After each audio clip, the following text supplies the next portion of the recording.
President Trump continued to downplay the reports, describing his conversation with the Ukrainian president in July as absolutely perfect.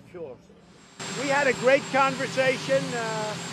The conversation I had was largely congratulatory, was largely corruption, all of the corruption taking place, was largely the fact that we don't want our people, like Vice President Biden has done, creating to the corruption already in the Ukraine.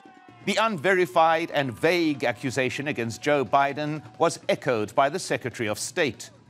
If there was election interference that took place by the Vice President, I think the American people deserve to know. We know there was interference in the 2016 election, and if it's the case that there was something going on with the President or his family that caused a conflict of interest and Vice President Biden behaved in a way that was inconsistent with the way leaders ought to operate, I think the American people deserve to know that. Joe Biden says it was the Obama administration as a whole, along with the EU, that called for the firing of the then Ukrainian prosecutor back in 2016, and the matter had nothing to do with his son. And President Trump's critics insist they will not be distracted from finding out why the White House counsel will not allow the release to a congressional committee of the whistleblower's complaint.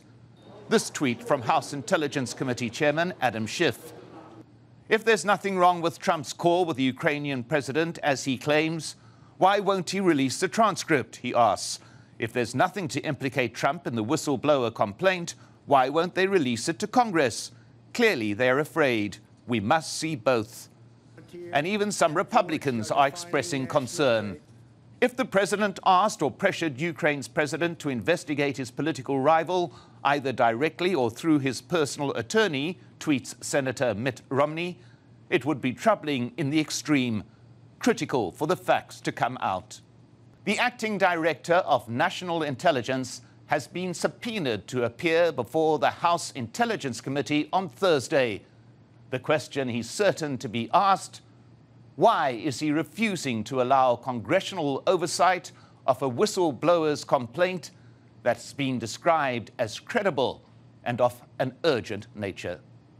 Mike Hanna, Al Jazeera, Washington.